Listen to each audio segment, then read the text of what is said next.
আসসালামু আলাইকুম রহমতুল্লাহি ওয়াবারাকাতুহ।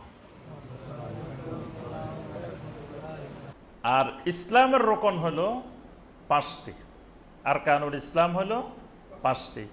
আল্লাহ রসুল সাল্লাল্লাহু আলাইহি ওয়াসাল্লাম নিজে বর্ণনা করছেন, বনিয়াল ইসলাম আলা খামস শাহাদাতে আল্লাহ ইলাহা ইল্লাল্লাহ ওয়াহদাহু লা শারীকা লা ওয়া আন্না মুহাম্মাদার রাসূলুল্লাহ।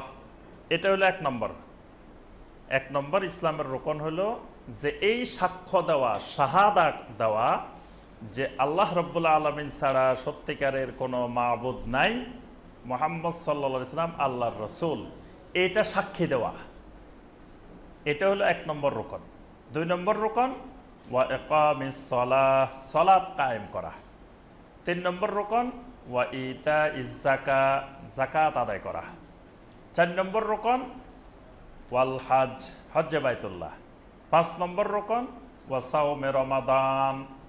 4 নম্বর আর 5 নম্বর কোনো হাদিসে একটা 4 নম্বরে আর একটা 5 নম্বর, মানে আগে পরে আছে।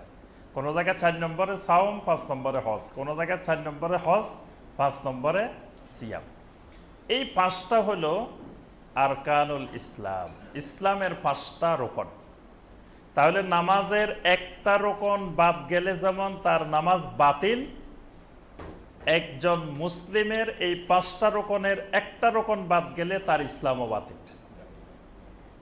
বুঝতে পারছেন? এই আরকানুল ইসলাম না বোঝার কারণে এই দেশে মানুষ নামাজ না পড়িয়েও সে মুসলিম থাকে, নামাজ পড়ে না কিন্তু তার ঈমান ঠিক আছে, মুসলিম ঠিক আছে, সে পরিপূর্ণ পাক্কা মুসলমান। তারপরে যাকাত দেয় না মুসলিম, তাও সে মুসলিম আছে।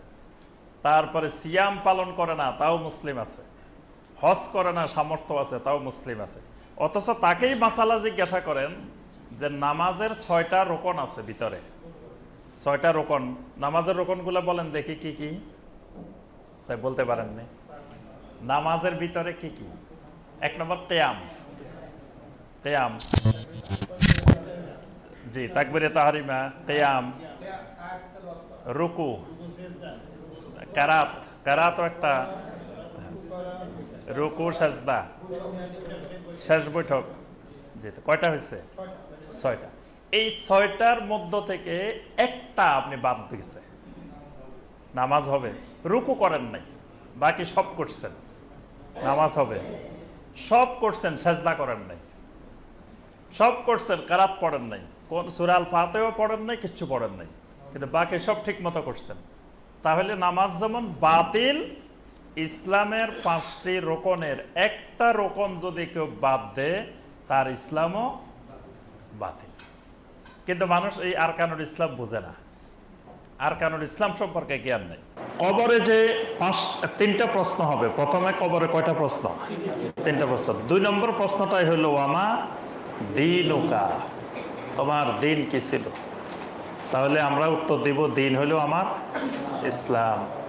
তাহলে ইসলামের উপরে থাকতে হলে, ইসলামের উপরে বেঁচে থাকতে হলে আমরা যে দোয়াটা করতেছি যে আল্লাহ আমাকে ইসলামের উপরে বাঁচায় রাখো, ইসলামের উপরে বাঁচায় রাখতে হলে ইসলামের রোকনগুলো শক্ত করে ধরতে হবে।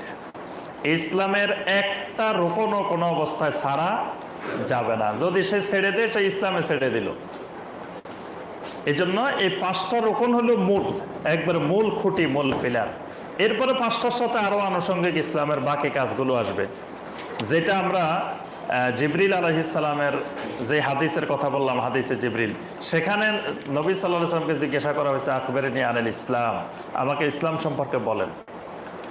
তখন আল্লাহ রাসূল সাল্লাল্লাহু আলাইহি ওয়াসাল্লাম বললেন যে ইসলাম হলো আনতা শাহাদা আল্লাহ ইলাহা ইল্লাল্লাহ ওয়া আন্না মুহাম্মাদার রাসূলুল্লাহ ওয়া তুকিমাস সালাহ ওয়া তুতিয়াজ যাকাত ওয়া তাসুমা রমাদান ওয়া তাহুজ্জাল বাইতা ইন ইসতাতা'তা ইলাইহি সাবিলা।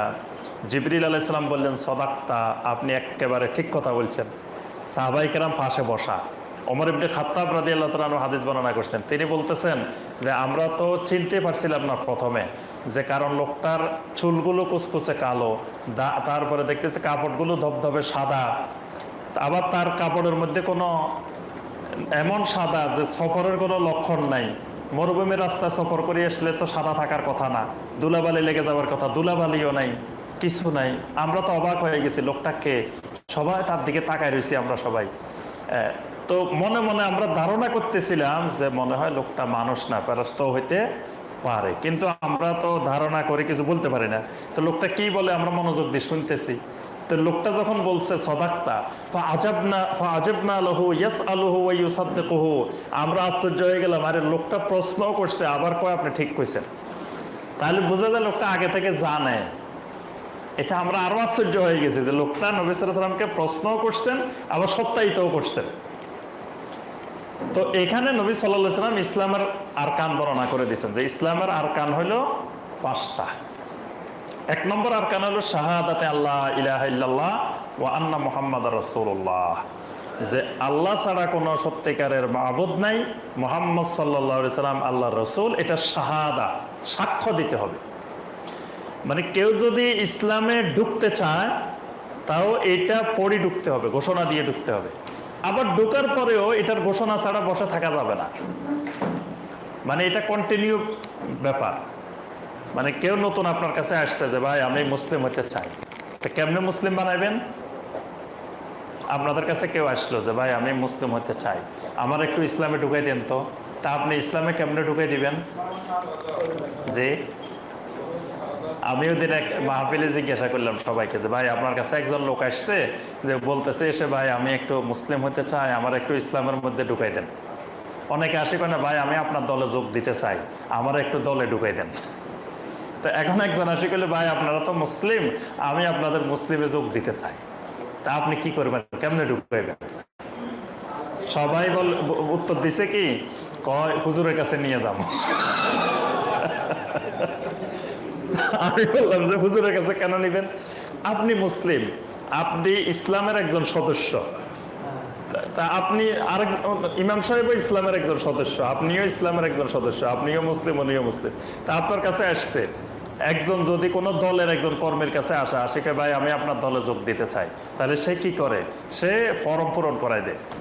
তার দলের যে সদস্য ফরম কর্মী ফরম পূরণ করে তারা সদস্য বানায় নিয়ে তার দলে ঢুকাই ফেলায়। তাই সে তো বলে না যে চলেন আমাদের এই জেলা সভাপতির কাছে যাই, অমুকের কাছে যাই, এটা তো লাগে না। তা আপনার কাছে একজন মানুষ মুসলিম হইতে আসছে, তা আপনি কেন হুজুরের কাছে লয়ে যাবেন? কারণ আপনি যে মুসলিম সে আরেকজনেরও মুসলিম বানাইতে পারে, যে নিজে মুসলিম হয় না সে আরেকজনকে বানাবে কিভাবে? তাহলে তাকে বুঝাই দিতে হবে যে শাহাদাতে আল্লাহ ইলাহা ইল্লাল্লাহ ওয়া আন্না মুহাম্মাদুর রাসূলুল্লাহ, এইটা তাকে ভালো করে জ্ঞান দিতে হবে যে আল্লাহ ছাড়া কোনো মাবুদ নাই বলতে কি বোঝায়, তারপর মুহাম্মদ সাল্লাল্লাহু আলাইহি ওয়াসাল্লাম আল্লাহর রাসূল এটা বলতে কি বোঝায়, এই নলেজটা এই জ্ঞানটা তাকে দিতে হবে। দেওয়ার পরে বলতে হবে যে ভাই এই যে আমি বললাম আপনি কি স্বজ্ঞানে সব বুঝছেন? যদি না বুঝেন ধরেন আমার থেকে কিছু বই নিয়ে যান, আপনি লা ইলাহা ইল্লাল্লাহটা ভালো করে বুঝেন, মুহাম্মদুর রাসূলুল্লাহ এই সাল্লাল্লাহু আলাইহি সাল্লাম এইটা ভালো করে বুঝেন। এটা বোঝার পরে স্বজ্ঞানে আপনি যদি ইসলামে আসতে চান তাহলে আবার আসেন। আপনি ওই যে আগে যে পিস টিভি ছিল তখন দেখতেন না যে ডাক্তার জাকির নায়েক হাফেজাহুল্লাহ তিনি কিভাবে ইসলাম গ্রহণ করেছেন, তাদেরকে আগে অনেক কিছু জিজ্ঞাসা করতেন যে আপনি কি এই লা ইলাহা ইল্লাল্লাহ বুঝছেন, আশহাদু আল্লা ইলাহা ইল্লাল্লাহু ওয়াহদাহু লা শারীকা লাহু ওয়া আশহাদু আন্না মুহাম্মাদার রাসূলুল্লাহ, এগুলো কি আপনি বুঝছেন? সবকিছু যদি বুঝেন বাস, না বুঝলে উনি দিয়ে দিত, বই দিয়ে দিতেন যে যান এটা পড়েন, আরো বুঝে আসেন, কোরআন নিয়ে যান, পড়ে আসেন, স্বজ্ঞানে ভালো করে বুঝে শুনে, কারো প্ররোচনায় না, আপনি নিজের ইচ্ছায় আপনি ইসলাম গ্রহণ করবেন। তাহলে তাকে ইসলামে ঢুকাইতে হইলেও আপনার এটা লাগবে শাহাদাতে আল্লাহ ইলাহা ইল্লাল্লাহ ওয়া আন্না মুহাম্মাদুর রাসূলুল্লাহ, বাস এটা শাহাদা, এটা সাক্ষ্য দিতে হবে। সাক্ষ্যটা কিরকম? যেমন আজানের মধ্যে আমরা সাক্ষ্য দিই আশহাদু আল্লা ইলাহা ইল্লাল্লাহ, আশহাদু আল্লা ইলাহা ইল্লাল্লাহ, আশহাদু আন্না মুহাম্মাদুর রাসূলুল্লাহ, আশহাদু আন্না মুহাম্মাদুর রাসূলুল্লাহ। এখানে ঈমানের দুইটা পার্ট, দুইটা অংশের সাক্ষ্য দিচ্ছে। আশহাদু আমি সাক্ষ্য দিচ্ছি, তাহলে এটা ঢুকতে হলেও সাক্ষ্য দিয়ে ঢুকতে হয়। আবার যতদিন এখানে থাকবেন মুসলিম হিসাবে মৃত্যু পর্যন্ত ততদিনও শাহাদা দিতে হবে, সাক্ষ্য দিতে হবে। অনেকে মনে মনে ইসলাম বুঝছে কিন্তু সাক্ষী দেয় নাই, এই জন্য মুসলিম হতে পারে নাই। যেমন আবু তালেব কিন্তু মনে প্রাণে সব বুঝে গেছে যে মুহাম্মদ সাল্লাল্লাহু আলাইহি ওয়াসাল্লাম আল্লাহর নবী, ইসলাম আল্লাহর দিন, এটা কিন্তু আবু তালেব সব বুঝছে মনে মনে।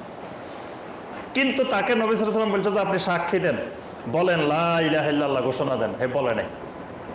তাহলে সাক্ষী না দেওয়ার কারণে সে কিন্তু মুসলিম হতে পারে নাই, সে বুঝিও মুসলিম হতে পারে নাই। ইহুদিদের ব্যাপারে আল্লাহ পাক বলছেন যে তারা আপনাকে এমন ভাবে চিনে যেভাবে তারা তাদের ছেলে মেয়েদেরকে চিনে, সন্তানদেরকে চিনে। তাহলে নবী সাল্লাল্লাহু আলাইহি ওয়াসাল্লাম যে হক, ইসলাম যে হক, তারা বুঝে গেছে, কিন্তু তারা সাক্ষ্য দেয় নাই, শাহাদা দেয় নাই। শাহাদা না দেওয়ার কারণে তারা মুসলিম হতে পারে না। তাহলে শাহাদার মধ্যে তিনটা অংশ, তিনটা অংশের মিল হইলে এটার নাম শাহাদা। প্রথম অন্তরে বিশ্বাস করতে হবে, তারপরে মুখে স্বীকৃতি দিতে হবে, মুখের স্বীকৃতির সাথে সাথে বাস্তব কাজেও মিল থাকতে হবে, কাজটাও শাহাদা। মানে আমি কোন আকীদায় বিশ্বাস করি, কোন চিন্তা চেতনায় বিশ্বাস করি, এটা আমার কাজে প্রমাণ হবে। এজন্য আল্লাহ পাক ইখলাসের কথা বলার সাথে সাথে দুইটা আমলের কথা বলছেন। সূরা আল বাইয়িনা 5 নম্বর আয়াত, ওয়া মা উমিরু ইল্লা লিয়াবুদুল্লাহ মুখলিসিনা লাহুদ্দিন হুনাফা ওয়া ইউকিমুস সালাহ ওয়া ইউতুজ যাকাত ওয়া যালিকা দীনুল কাইয়্যিমাহ। আল্লাহ পাক বলছেন আল্লাহ তোমাদেরকে নির্দেশ দিচ্ছেন যে আল্লাহ ছাড়া কারো ইবাদত করা যাবে না। মুখলিসিন লাহুদ্দিন, একমাত্র আল্লাহর জন্য খালেস ভাবে দিনকে নির্দিষ্ট করে, মানে ঈমানের সাথে, শাহাদার সাথে। এর সাথে সাথে আল্লাহ বলতেছেন ওয়া ইউকিমুস সালাহ ওয়া ইউতুজ যাকাত, সালাত কায়েম করতে হবে, যাকাত আদায় করতে হবে। অর্থাৎ ওই ইবাদত যে আমি বিশ্বাস করলাম, সাক্ষ্য দিলাম, এটা সালাতের মাধ্যমে, যাকাতের মাধ্যমে প্রতিফলন করাতে হবে। যদি প্রতিফলন ঘটে ওয়া যালিকা দীনুল কাইয়্যিমা, তখনই বুঝতে হবে এটা প্রতিষ্ঠিত দিন, এটা ইসলাম। তাহলে কোনো ব্যক্তি বিশ্বাস করলো কিন্তু সে আমল করে না, সালাত কায়েম করে না, মসজিদে আসে না, সালাতের সাথে তার কোনো সম্পর্ক নাই, তাহলে তার উত্তর হলো সে এখনো সাক্ষ্য দিতে পারেনি। সাক্ষ্যটা যেমন অন্তরে, তেমন মুখে, তেমন আমল বিল জাওয়ারিহ, তার অঙ্গ প্রত্যঙ্গের মাধ্যমে সাক্ষ্য দিতে হবে। এই সাক্ষ্য হলো ইসলামের 1 নম্বর বিষয়। 2 নম্বর রুকন হলো, আচ্ছা সাক্ষ্যের মধ্যে লা ইলাহা ইল্লাল্লাহর মধ্যে তাওহীদ, সে যদি সাক্ষ্য দেয় তাহলে তার কর্মকাণ্ডে কখনো কোনো শিরক থাকতে পারবে না, কোনো কুফর থাকতে পারবে না, নিফাক থাকতে পারবে না, কোনো বেদাত থাকতে পারবে না, কারণ সে সাক্ষ্য দিছে লা ইলাহা ইল্লাল্লাহ, সে সাক্ষ্য দিবে মুহাম্মদুর রাসূলুল্লাহ সাল্লাল্লাহু আলাইহি সাল্লাম। তখন তার উপরে বাধ্যতামূলক সে নবী সাল্লাল্লাহু আলাইহি সাল্লামের সুন্নতের উপরে বিদ্যমান থাকবে, সব আমল করবে সুন্নতের আলোকে, বিশ্বাস করবে সুন্নতের আলোকে, তার সব হবে সুন্নতের আলোকে। এটা হলো তার সাক্ষ্যের প্রতিফলন। 2 নম্বর রকম ইকামুস সালাহ, সালাত কায়েম করা। সালাত এমন এক ইবাদত যে ইবাদত না করলে জাহান্নামে যেতে হয়। আল্লাহ পাক কোরআনে কারিমে স্পষ্ট বলছেন সূরা আল মুদ্দাসসিরের 43 নম্বর আয়াত, ক্বালু লাম নাকু মিনাল মুসাল্লিন। জাহান্নামীদেরকে জিজ্ঞাসা করা হবে কেন জাহান্নামে আসছো, তারা জবাব দিবে আমরা মুসল্লি ছিলাম না। 1 নম্বরে আমরা সালাত কায়েম করি নাই। তাহলে জাহান্নামে যাওয়ার 1 নম্বর কারণ সালাত না পড়া, সালাত কায়েম না করা। সালাত এমন একটা ইবাদত যেটাকে আল্লাহ পাক ঈমান দিয়ে প্রকাশ করছেন, মানে ঈমান শব্দ দিয়ে সালাত বুঝাইছেন। সূরা আল বাকারার মধ্যে আল্লাহ পাক, সূরা আল বাকারার 143 নম্বর আয়াতে আল্লাহ পাক বলেছেন ওমা কানাল্লাহু লিইউদিয়া ঈমানাকুম, ওমা কানাল্লাহু লিইউদিয়া ঈমানাকুম, আল্লাহ তোমাদের ঈমানকে নষ্ট করতে চান না। এখানে ঈমানাকুম মানে সালাতাকুম, আল্লাহ তোমাদের সালাত নষ্ট করতে চান না। তাহলে মানে এটা ঈমানের বহিঃপ্রকাশ, সালাতটা ঈমানের বহিঃপ্রকাশ। কিন্তু যাকাত, হজ, সিয়াম এগুলো ঈমানের সরাসরি বহিঃপ্রকাশ না। এই মাসালাটা একটু ভালো করে বুঝতে হবে যে সেটা হলো ঈমানের সরাসরি বহিঃপ্রকাশ সালাত, কিন্তু যাকাত, সিয়াম, হজ এই 3টা ঈমানে ইসলামের রুকন, কিন্তু সেটা ঈমানের সাথে এইভাবে অঙ্গাঙ্গিভাবে জড়িত না। এই জন্য সালাত আদায় না করা কুফরি, কিন্তু যাকাত আদায় না করা কুফরি না, বা হজ না করা কুফরি না, বা সিয়াম পালন না করা কুফরি না। মানে ওগুলো বিশ্বাস করে কোনো কারণে করে না, সিয়াম পালন করে না, তাহলে সে কাফের হবে না, তার এটা কুফরি হয়নি। তারপর হজ করে না, হজ পরও সে বিশ্বাস করে কিন্তু হজ করে না, তা কাফের হয় নাই। তারপরে সিয়াম এই জাকাত আদায় করে না, কিন্তু জাকাত যে ফরজ এটা বিশ্বাস করে, সে কাফের হবে না। কিন্তু সলাত আদায় করে না, সে কুফরি করে। মানে এই এই ইবাদতটা, একমাত্র এই ইবাদতটা সলাতটা, এটা ইমানের সাথে অঙ্গাঙ্গিভাবে জড়িত। ইমানের বহিঃপ্রকাশটাই সলাত। এই জন্য নবী সাল্লাল্লাহু আলাইহি ওয়াসাল্লাম বলছেন যে কোন মুমিনের মাঝে আর কুফরের মাঝে পার্থক্য হলো তারকুস সালাত, সালাত পরিত্যাগ করা। এটাকে ইমান আর কুফরের পার্থক্য নির্ণয়কারী বলা হয়েছে। এই জন্য সলাত হলো এমন একটা রোকন যেটা ইমানের বহিঃপ্রকাশ হয়। তাহলে দেখেন আরকানুল ইমান না বোঝার কারণে এই দেশে কত মানুষ, কত ভাই সলাত পরিত্যাগ করতেছে, সলাত ছেড়ে দিচ্ছে, আবার নিজেরা মুসলিমও ঠিক আছে, অথচ একটা গুরুত্বপূর্ণ ইমানি জিনিস তারা ছেড়ে দিয়েছে। কোন শাসক যদি কোনো প্রকারের দিন বিরোধী কাজ করে, সাহাবায়ে কেরাম জিজ্ঞাসা করলেন আমরা কি তার বিরুদ্ধে বিদ্রোহ করব? নবী সাল্লাল্লাহু আলাইহি ওয়াসাল্লাম বলেন ততক্ষণ পর্যন্ত বিদ্রোহ করা যাবে না যতক্ষণ পর্যন্ত তারা সলাত কায়েম করে। তাহলে সলাত কায়েম এত গুরুত্বপূর্ণ যে সলাত কায়েম করে সে রাষ্ট্রে সলাত কায়েমের আইন আছে, সলাতটা বাস্তবায়ন করাইতেছে, তাও তার বিরুদ্ধে বিদ্রোহ করা যাবে না, কারণ সে ইমানের বহিঃপ্রকাশ ঘটাইতেছে, ইমানের বহিঃপ্রকাশ বাস্তবায়ন করতেছে। এই জন্য সলাত হলো মানে 5টা রোকনের মধ্যে সবচেয়ে গুরুত্বপূর্ণ, ইমানের পরে সলাত। 3 নম্বরে জাকাত, 4 নম্বর হলো সিয়াম, 5 নম্বর হলো হজ্জে বাইতুল্লাহ। এগুলো সম্পর্কে আমরা মোটামুটি তো কম বেশি সবাই জানে, সারা বছর আলোচনা শুনি, বয়ান শুনি, তা আমরা আর আজকে এগুলো বিস্তারিত আলোচনা করব না।